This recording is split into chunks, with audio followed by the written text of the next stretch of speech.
Dr. Lina Vasquez stared at the swirling vortex of the nebula, trying to pierce its hazy veil.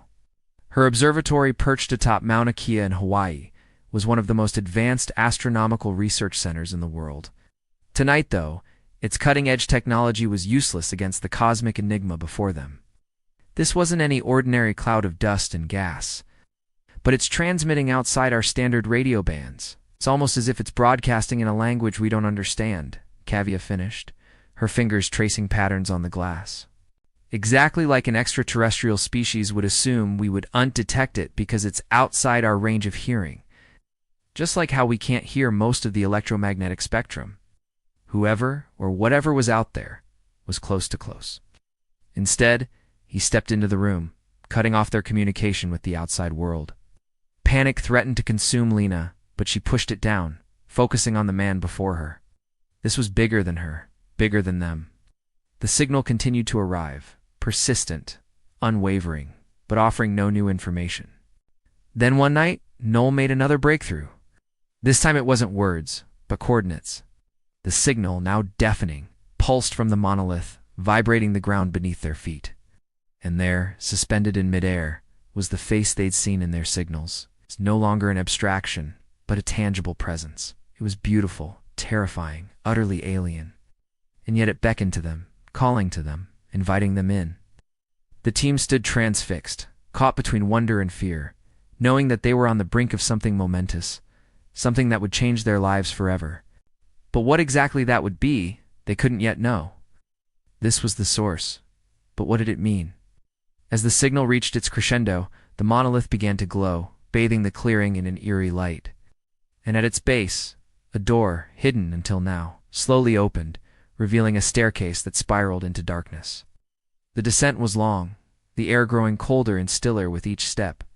Finally they reached the bottom, emerging into a vast cavern illuminated by an unnatural green glow. Before them stretched an endless vista of twisting tunnels, their walls adorned with the same cryptic markings seen on the monolith. They were inside the earth, but this wasn't a cave. It was something more, something artificial. The signal wasn't just communicating, it was geolocating. It was pointing to somewhere on Earth. Do you think it's the source? Paul asked, his voice tinged with excitement. Maybe, Lina replied cautiously. But if it is, the Department of Oversight won't let us go there. We'll need a way in, someplace secure. How about my place? Marcus suggested, a sly grin spreading across his face. I have a cabin in the woods. No reception, no surveillance. It'll be our Faraday cage. It was a matter of national security, maybe even global concern. The coordinates pointed to a remote location deep in the forest, an area rich with lore and legend.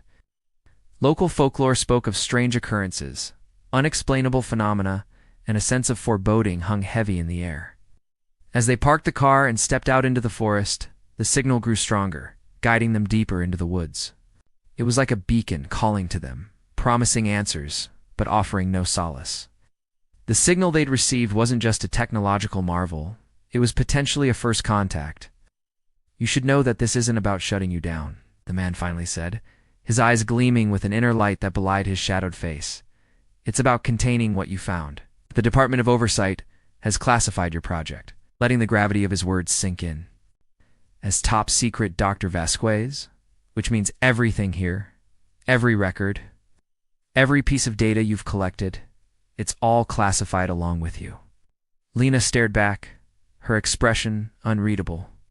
She knew that compliance would mean sacrificing the most important discovery of her career, maybe the most important discovery in human history. But what choice did she have? She was outnumbered, outgunned, and facing an opponent who played by a different set of rules. Of course, she said finally, her voice betraying none of the internal struggle, anything for the greater good. The realization sent a chill down her spine. They weren't just receiving a transmission, they're being contacted, intentionally, purposefully. Then let's make sure this incident never happened, shall we? As he turned to leave, Noel suddenly slammed their fist on the table, making both men turn around.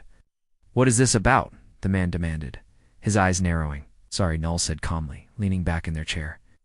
Just wondering how I'm supposed to erase something that doesn't exist. Can't wipe the data if there isn't any, right? Lina looked from Noel to the man in black, her mind racing.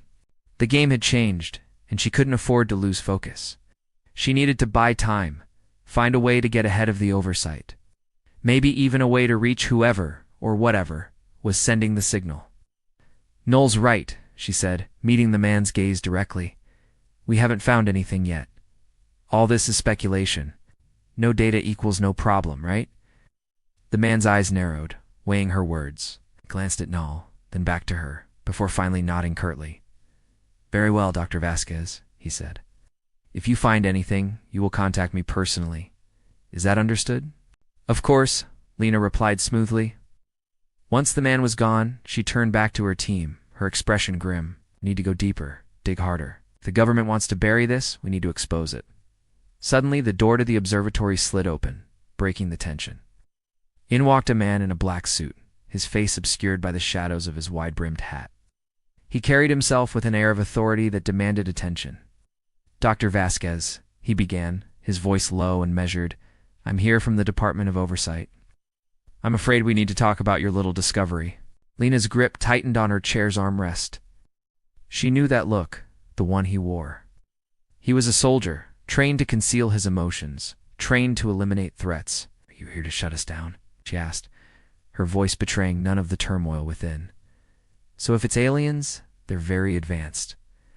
Maybe beyond our comprehension, Lina murmured, mesmerized by the implications. For the past week, it had been emitting a strange signal, a repeating waveform that defied conventional radio astronomy. Each new iteration of the waveform brought fresh complexities, pushing the limits of their computational power. I think I've cracked it, they exclaimed, their eyes shining with excitement, but also a hint of fear. The others crowded around as Null brought up their findings. Odd screech. The alien face was now surrounded by annotations, waveforms, and translations.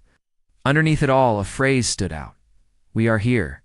But as the pieces began to fit together, a sense of foreboding grew in Lina's chest. The face on the screen seemed less alien and more familiar, as if it were deliberately mimicking human features.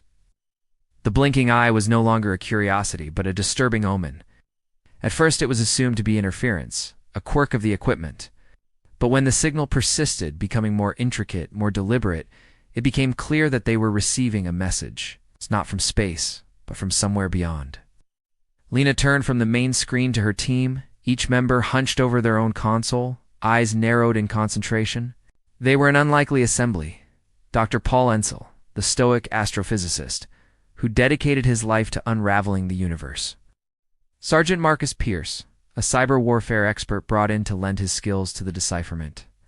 Dr. Kavya Sharma, a linguist whose expertise lay in deciphering ancient languages. And Noel, a legendary hacker with a reputation for unearthing the hidden code of the digital world. It was a long shot, but so was this whole operation. Yet here they were, united by a mystery that seemed to come from everywhere and nowhere. A series of clicks echoed through the room, and the signal blossomed on the screen, resolving into a face. It's not a human face, but something alien, otherworldly, crafted from angles and curves that seemed to shift and flow like liquid metal. Then, as abruptly as it started, it vanished. The screen went blank, the face gone without a trace. A stunned silence hung in the room, broken only by the hum of the servers. Finally, Paul spoke, his voice betraying none of the turmoil within. Repeat the transmission. The signal reappeared, the alien face staring out from the screen. This time, though, something was different. One of the face's eyes, or what looked like an eye, seemed to blink, impossibly slow, like the movement of a clock's pendulum. The face disappeared again, leaving behind a faint afterimage that shimmered like heat haze. We're picking up a repeating sequence, Marcus reported, his gaze fixed on the readout. It's definitely artificial, not natural phenomena. Hours turned into days as the team worked tirelessly to decipher the signal. One evening, Noel, who'd been working in relative silence, suddenly slammed their fist on the console, making everyone jump. The implications struck Lina like a physical blow. They weren't dealing with an alien species. The man's lips twitched, but he didn't answer. The man inclined his head slightly, a gesture that could have been interpreted as a bow or a salute. Very good, Dr. Vasquez, he said. For weeks, Lina and her team worked feverishly, following leads, chasing shadows, but coming up empty. The drive to Marcus's cabin was filled with anticipation and apprehension. The clearing before them was dominated by an imposing rock monolith, its surface covered in strange markings that seemed to writhe and twist like living things. They ventured deeper, the signal leading them to a vast chamber at the heart of the earth. Thanks for watching. Please like, share, and subscribe to support our channel, and turn on the notification bell so you never miss a new episode. Let's grow this amazing community together.